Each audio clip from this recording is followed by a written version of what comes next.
I do have a question for you after you're done baking or with these cakes. Do you love coffee? I do. Well, I'm so glad you said that because as a matter of fact, I have just the thing for you. Blended Joe LLC is the sponsor of Aaron's Opinion. BLENDEDJOE.com. They got everything for coffee. If you want fruit in your coffee, if you want nuts in your coffee, if you want a light roast, dark roast, decaf, if you want to support a certain cause like maybe the Patriot Blend or all sorts of different things are done there. So definitely go ahead and check it out. And as I like to say, whether you're on your couch thinking about the next thing you're going to bake, or if you're on the go going back to your bakery to work, I guarantee you'll love every sip from Blended Joe. Until the 31st of August, 20% off at checkout. Promo code Aaron, AARON. There you go, Blended Joe. Um, okay, so yeah, really, really cool stuff, man. So let's really get into this baking thing. So exactly how do they structure the classes, and how are you apart from Roger helping, but how are you getting through the class?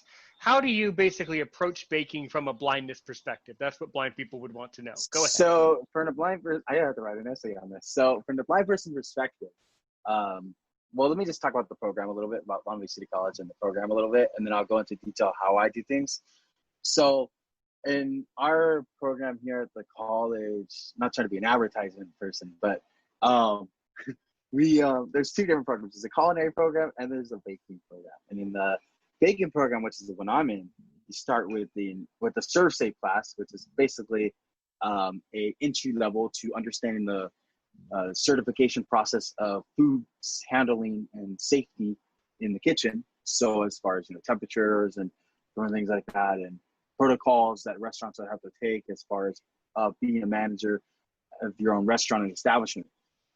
And then you go into intro to baking, which I already taken, but that's like basically we cover like light breads and different kind of light cakes and macarons and things like that.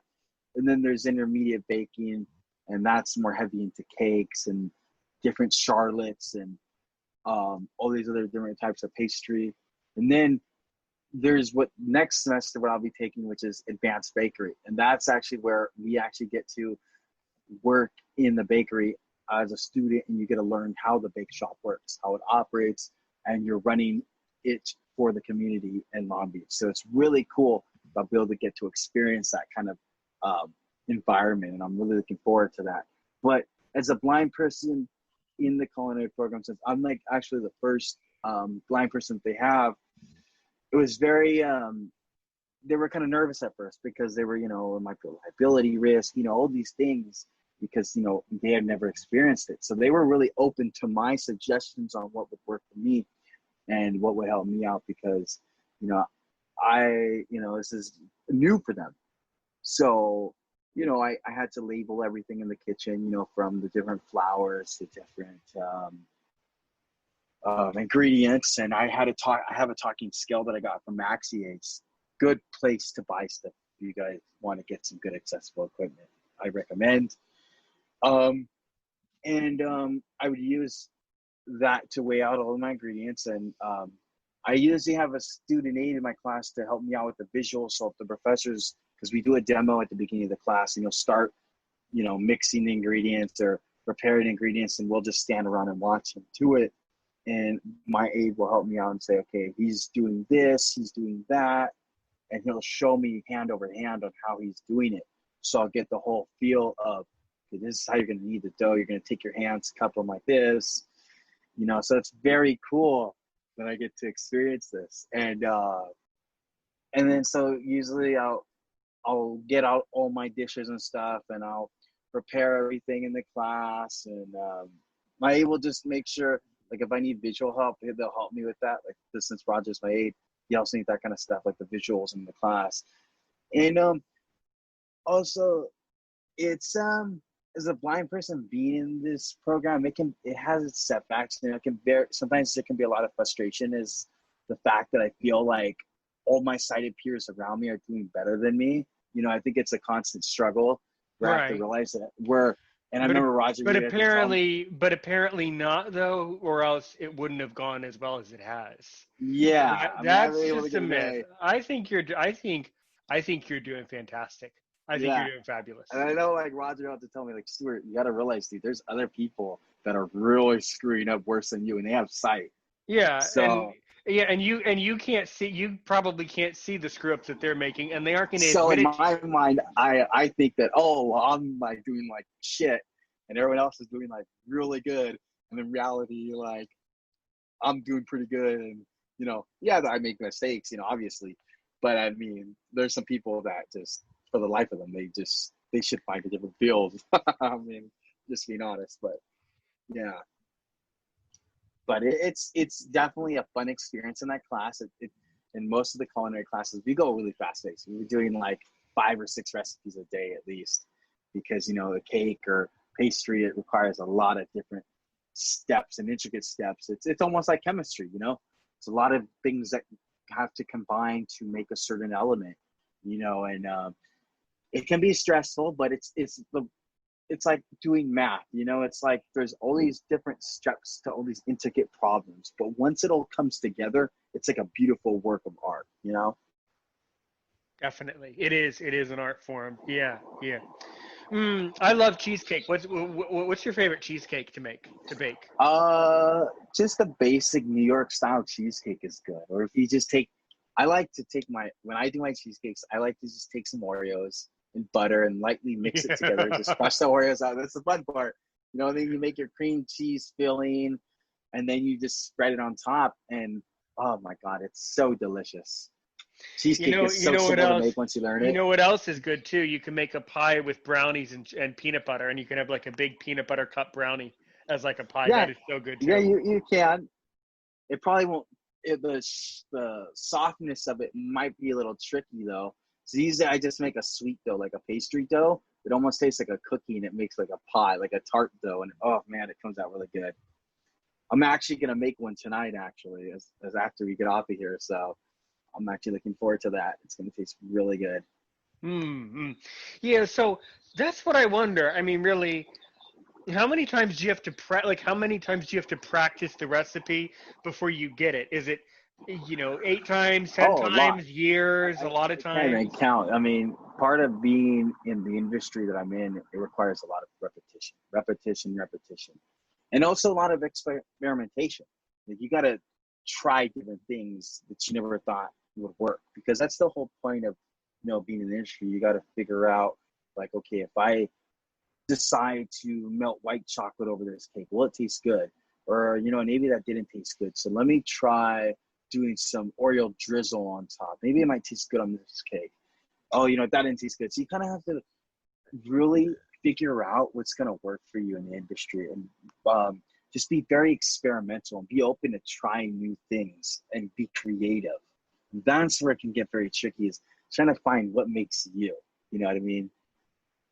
And Right. so that it's really all about just being creative and being open to new experiences and new opportunities that come your way. Because Cool, if you're cool. because I do practice recipes over and over, but I have to also add little twists on it. Like, oh, let's see if I play with this a little bit. What happens if you play with this? It's literally like chemistry. It's like a science experiment every time, and it's a lot of fun. Yeah, yeah, and see, and I think that's the difference between baking and cooking, is that cooking is more about, you know, pairing things the right way and having great combinations, but baking is a lot more about, did you complete the equation properly in the right order? Yeah, Yes, it's a lot more and about that. Hmm. cooking is nice though too, because when you're cooking, any experienced cook will know. They'll tell you that they don't like baking because it's you have a set of instructions and rules you have to follow. In cooking, okay, well, I kind of brown the meat up a little bit too much. Let me just chop it up and put it in like a stew or something. Or you know what? You can just kind of, if you mess up, you can just kind of adapt as you're going along and just be creative. But in culinary and baking, you're making a bread recipe and you mess up. Oh man, it's over. You have to restart and throw all the ingredients out and restart all over. So it can be very stressful at times. Sure, sure. Yeah, so do they make you start over if you completely Oh yeah. botch a recipe, then Oh they yeah, just because you gotta complete it on time as everyone else. So there's been some times where I've had to have Roger like, hey, can you go over and like measure this really quick? Because I just messed up on this part right here. Just can you grab the ingredients really fast? Because the kitchen, there's a lot of people running back and forth. So sometimes I have to like, I'll be like, hey Roger, can you grab this ingredient really fast? Because like I just messed up really bad. Like I remember a couple of times, it didn't happen to me, but it happened to one of my friends, my partners in the class, and we were in a midterm and we were making checkerboard cookies. And I believe instead of putting the powdered sugar in, he ended up pouring the flour in. He did something really bad. And he was cited, by the way. He was cited. So Roger, I remember Roger like saying, Stuart, hold on, I got to run over really fast. And so he ran over really fast. And this isn't a midterm, by the way. So this is our midterm. And he had to run over really fast to avoid the professor so the professor didn't see what he was doing because he thought he was measuring ingredients for me. And so it was really weird. And so he was measuring the ingredients for him because he messed up. And I was like, holy moly. And Roger told me that story. I'm like, oh my God. That's bizarre. Okay, that's hilarious, and that is weird. I just thought it was really great because I was like, oh my God, like, all right, now I don't feel so bad.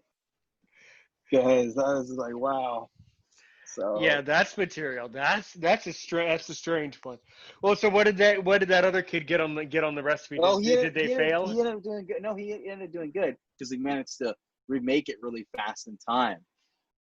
So it ended up working out good for him. Yeah, yeah. But I Well, mean, I suspect, you and run in that, into and that. in all that, in that whole comedy routine with you guys, Roger running back and forth, I suspect that the professor saw what was happening, but they just wanted to let it go and see where it landed. Probably they noticed, but Yeah, but it ended up working out good for him, so it was a good experience, and that's the kind of things that happen, like, in the bake shops and stuff like that. You mess up, you learn, and it just makes you build up on your skill set on how to pay more attention to things and be a lot more present in the moment, I would say, because being present in the moment, step by step, for each step by step process is very important in the industry. You can't be distracted by anything because you got to really be focusing on what you're doing because it's money, and every amount that you mess up is going to cost you. right. So I mean, as a professional baker, you got to be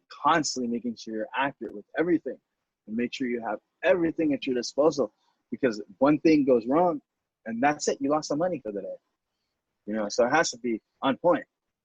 Absolutely.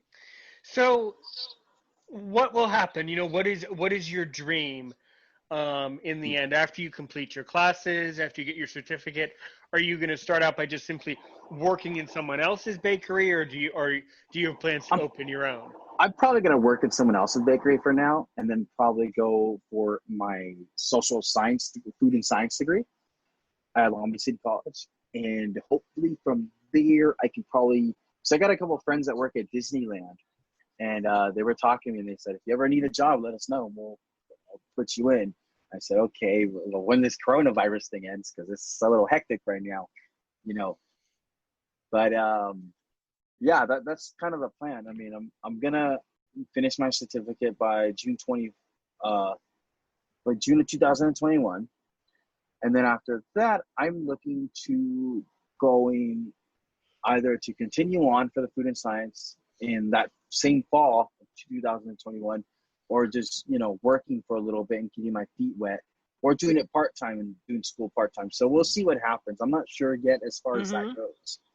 Yeah, I mean, I would ask, why would you want to continue in a philosophical sense?